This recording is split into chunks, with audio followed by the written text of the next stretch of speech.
For those of you who might have read the second book, you might remember a certain white cube that they brought back from interesting places. And the third book is essentially that they're trying very, very hard to get this thing open, and nobody can do it. And the Federal Bureau of Magic goes back to who is the obvious person, who's the go-to person here, my little Thea. Okay, you go and try and open this thing. So she and her friends from the last year's school managed to get this cube open. So I'm going to read what happens when they do that. Thea found herself standing alone in a thick, roiling white fog. She looked down at her hands, but she wasn't holding the cube, not in this place, wherever it was. But the new gadget, the wrist computer that Humphrey had given her, was still her own. She squinted at it through the drifting mist, flipped it on, and typed, Cube 1, white fog, starting place. She didn't have a clue where she was or what had happened, but it was obvious that she was no longer in the professor's office holding an elemental cube with her friends. Speaking of whom, Marco, Thea called out experimentally. Her voice sounded muffled in the fog, trembled, unable to carry very far. But almost instantly there were several responses. Polo, Magpie called out from somewhere to her left. Likewise, Tess's voice came floating from somewhere behind Thea. Where are we? Terry asked. What did you do? Ben said at the same moment. Oh, Greg, you instantly assumed it was me, Thea said, pitching her voice to Carrie. Your idea. Well, thanks for the vote of confidence. Seriously, Terry said. Where are we? I can't actually see my hand in front of my face in this fog. Don't move, let me find you. Wherever else happened, I'm still the anchor. Don't drift off by yourselves. One at a time. Terry, keep talking. I think your voice comes from somewhere over to the right of me, and also sound in front of me. You sound muffled, like I'm hearing you speaking over your shoulder. I'm babbling, Terry said. This fog muffles everything. It feels like cotton wool. I can't see anything past my nose. Magpie suddenly yelped sharply. Thea froze in place, whipping her head around, trying to place the sound. Magpie, say something. What's the matter? Are you okay? Sorry, Magpie's voice came back from the fog, sounding shaky. Something brushed past my face, like wings. I couldn't make out what it was. Would you hurry up? Don't move, Thea said. Terry, talk to me. No, I think I see him, Ben's voice said. Remember the colors that the cube turned? I see a reddish area. It's just off to the left in the back of me. I turned my head so slightly. That might be where he is. Terry, look to the right and ahead. Can you see anything other than white? Not really. Wait, yes, I think so. There's a greenish... That would be me, Tess said. I got green. Ben was blue. Magpie was brownish, green, beige, whatever. That would be hard to see in this white mist. I have no color. I'm white and white, Thea said. Stay put. I think I see that pink tinge. Terry, keep talking. Put out both your hands. I see if I can see something sticking out of the fog when I get closer. Thea, said Magpie, her voice quavered. There's something out there. It's brushing past me constantly and I can't see anything. Hold it together, Thea said. I'm closest to Terry. We'll head your way as soon as we hook up. She suddenly gasped as her outstretched hand brushed past something solid in the mist. It was shading into a pale pink around her. But the touch was instantly followed by a familiar voice. Thea? Her fingers closed around hers, Terry's hand. They clung together for a moment, and then Thea shifted her grip so that she held Terry's hand in a firmer grasp and stepped closer into the mist. Terry's physical form materialized as the mist seemed to shred from around him, looked reassuringly solid, real, familiar. Are you all right? He said, squeezing her hand. I think so. I don't know. She shook her head. I don't know what I was expecting. Not this. Magpie chatter at me. I've got Terry. We're coming to get you. Hurry up, Magpie said. And this time Thea could hear tears in her voice. Hang on, we're coming. Keep talking. Keep talking. Your color is the hardest to find. Magpie started singing instead, something slow and sad in a language none of the others knew. It was the song that led them to her in the end. They practically tripped over her. She had not held out her hands as Terry had done. She had crouched down in a tight little ball, hugging her shoulders with her hands, her head laid across her folded arms. Without letting go of Terry with her left hand, Thea dropped down on one knee beside Magpie. What is it? What did you see? Birds, she whispered. I think they were birds. Can you hear it? I think it's cooing, like a pigeon, with that rustle of wings. Hey, sounds my province, Terry said, trying to lighten the mood. I felt them brush past me, Magpie whispered. Wings, like they were looking for something. Lost birds. Magpie, Thea shook her shoulder gently. Come on, we need to get the others. Come on, look, there's no birds here now. Is everyone all right? Tess called out, her own voice developing an edge. Yes, we're coming, just keep talking. Oh, fine, Ben said, off in his bone pocket and missed. Leave me till last. I need you to bring up the rear, Thea said. You think the fastest of all of us. Survival tactic, Ben said, except I'm not sure what I'm supposed to be surviving. Hurry up, will you? Okay, I'm going to skip ahead a little bit, and they finally find themselves in all this mist. Never mind what it is right now, Terry said, talking about the mist. What I'd like to know is where. But Magpie, who had raised her head and whose eyes were still on what remained of the fog rolling about their feet, suddenly gasped. Look, she whispered. Look down, look! It was becoming obvious as the fog thinned from around them that they hadn't been so much in it as on it, inside a cloud perhaps, because what revealed itself underneath their feet was a whole lot of nothing, and then what looked like the surface of the earth a very, very long way down. Tess let out a small shriek, but that was all anyone had time to do, because all of a sudden they weren't standing still anymore, but flying, or more precisely plummeting, down towards the distant ground. Do something! yelled Ben, the last in the chain, flailing uselessly around with his free hand as though he was trying to flatten on a distant wing. I'm open to ideas, Thea flung back over her shoulder, instinctively trying to balance herself with her own free hand, the other clutching Terry's in a convulsive grip. I hate heights, Magpie wailed, further back in the line. I'm closing my eyes now. Someone let me know when we smash into the ground. Oh, I think you'll know, Ben started to say, and then fell quiet as their descent assumed quite a different aspect. All of a sudden they weren't falling like a stone, but gliding in a manner that almost felt controlled, although none of the five of them was aware of controlling anything. They actually began to angle and turn as they descended, in the manner of a raptor riding thermals. After a moment, Thea, who had stopped feeling terrified and was now peering down to what seemed to be the destination with rapt interest, shook her head in puzzlement. That's New York, she said. At least I think it's New York. It doesn't quite look right, but I'm not sure why. It isn't New York, Ben said quietly. It was New York. It must have looked like that a long time ago. Turn of the century. The last century, I mean. If you're right and this whole thing is Nikola Tesla's work, then that's the New York in the 1880s. I kind of read up a little bit about him after last summer. He came to New York from Europe around 1885 or something like that. Wow, Tess said, craning her neck this way and that for a better view as they approached the city laid out beneath them, gridwork of streets and docks and bridges. Look at those ships. I'm not looking at anything, Magpie squeaked. Are we down yet? They swept closer into the city, still banking sharply, and entered precisely into one of the streets. And then they flew down the street at the height, perhaps, of the first or second story windows, straight out towards the docks and the harbour area. There seemed to be a lot of noise and wires and people and steam and smoke. Oh, the gloves, Tess exclaimed, looking down at the people scurrying beneath them in the crowded streets. My word, the hats!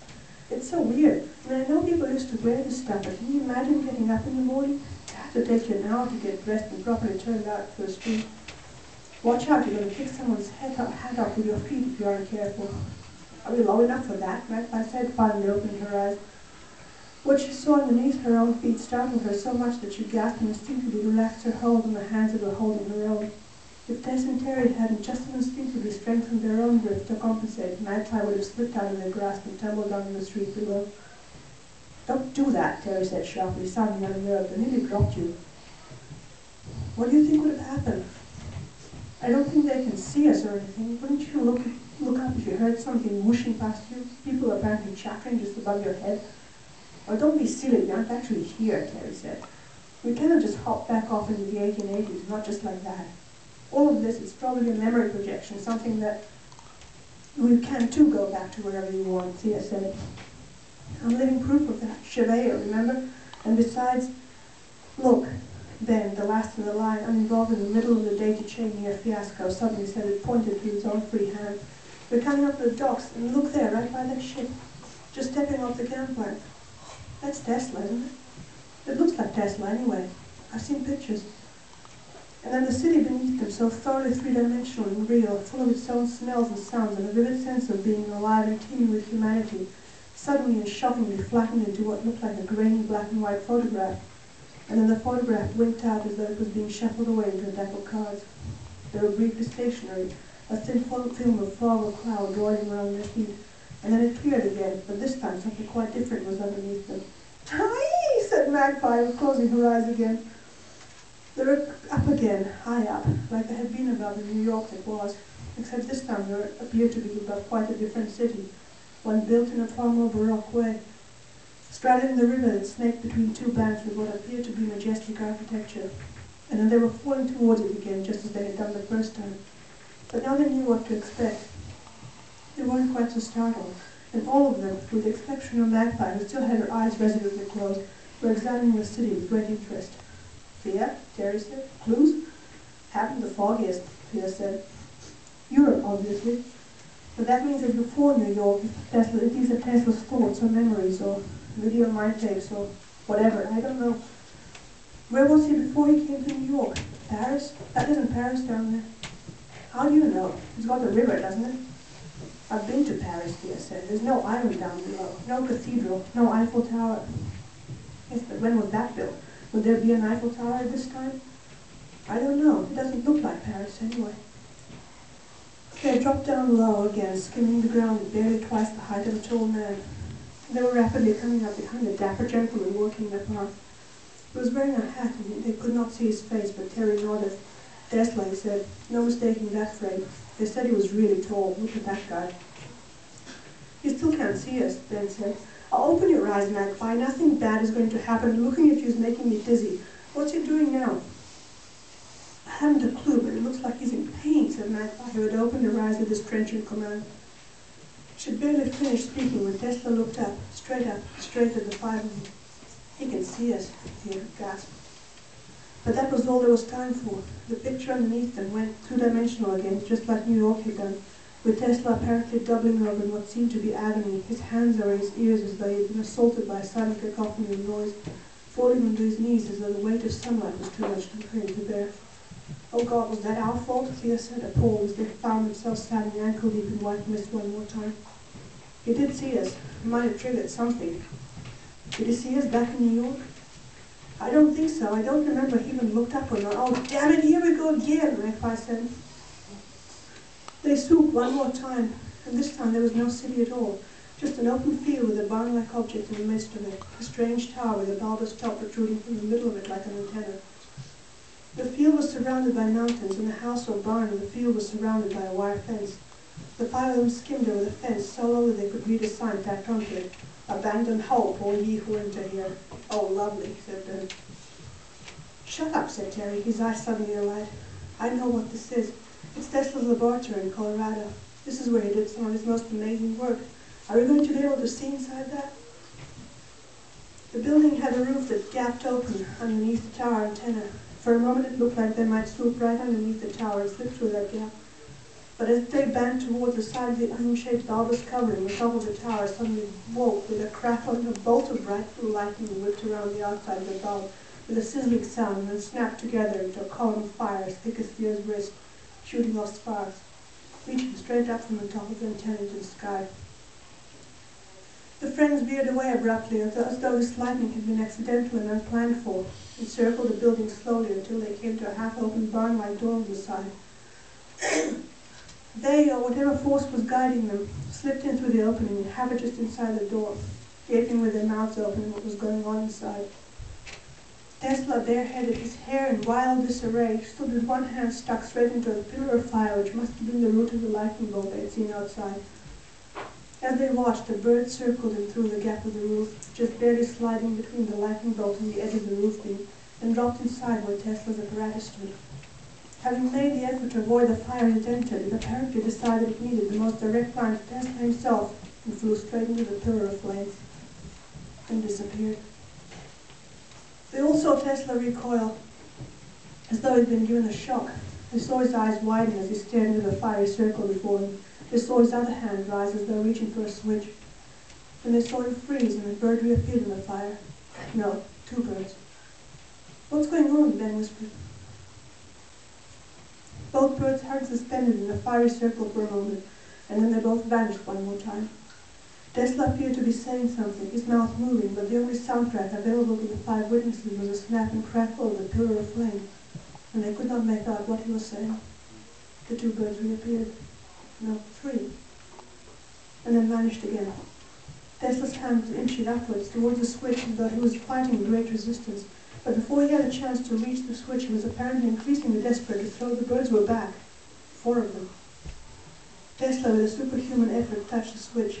The pillar of fire instantly died. Where it had been, in the midst of where it had been, the bird lay on the ground on its back, its feet in the air, quite dead. And now suddenly the sound came back into the scene. They saw Tesla fall to his knees, reach forward with both hands, take the bird into his cupped palms with infinite gentleness.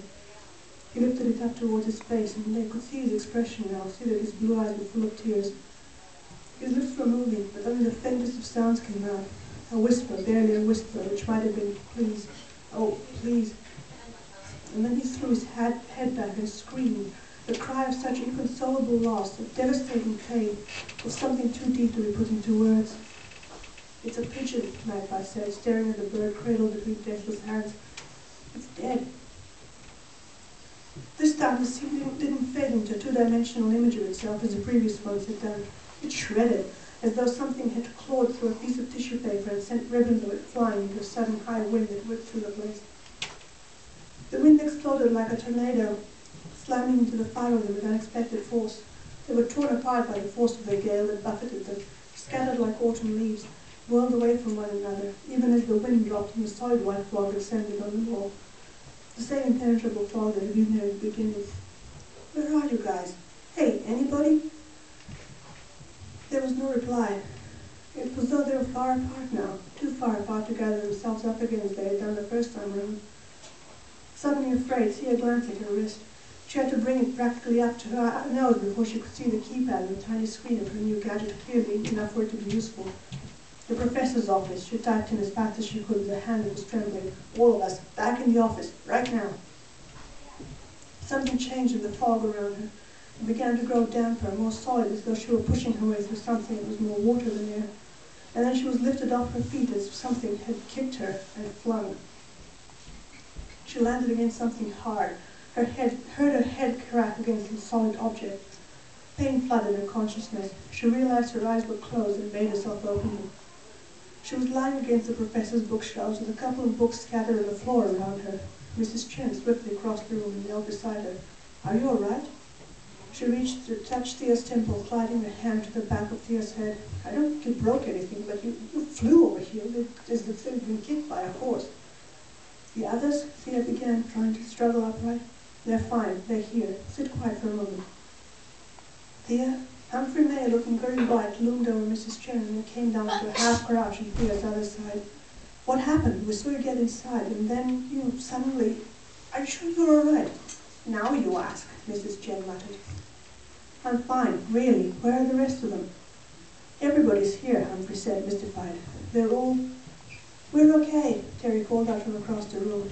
I've got such a headache, Thea said, reaching to rub her temples with both hands. I don't doubt it, Mrs. Chen, I said, eyeing the bookshelf behind her. You're lucky you didn't crack your skull open. You need a glass of water? No, I think... Let me sit up. The 2 adults moved back, allowed her to get into a sitting position. Thea blinked, trying to get her eyes to focus properly. Thea, Humphrey said, and there was a tone in his voice that was almost pleading. Will you let the child have some air, Mrs. Chen snapped. Perhaps you'd better get that glass of water, and let's get her to that armchair. I feel as it's all my fault, Humphrey said, scooping Thea up and carrying her over to the armchair which Mrs. Chen had specified. You don't say, Mrs. Chen muttered. The twins came hurrying round the great desk to the armchair in the window. Magpie followed and then brought up the rear. Rafe materialized from somewhere with a glass of cool water in his hand. Here, he said, bending it over to hand it to Thea. I've got hot tea coming, with plenty of sugar. In the meantime, take a sip of that and take a deep breath. Thea took several large drops of the water, dropping her eyes from concerned expression on Rafe's face. She caught Terry's eye, saw him biting his lip, glanced at Magpie, who had tears in her eyes, saw the apprehension that Howard and Tess's and Ben's faces, saw the concern, the fear, the open question in both Humphrey May's expression and Mrs. Chen's. She drew a deep breath, her hands tightening with the armrests of the chair. Something is very wrong, she said.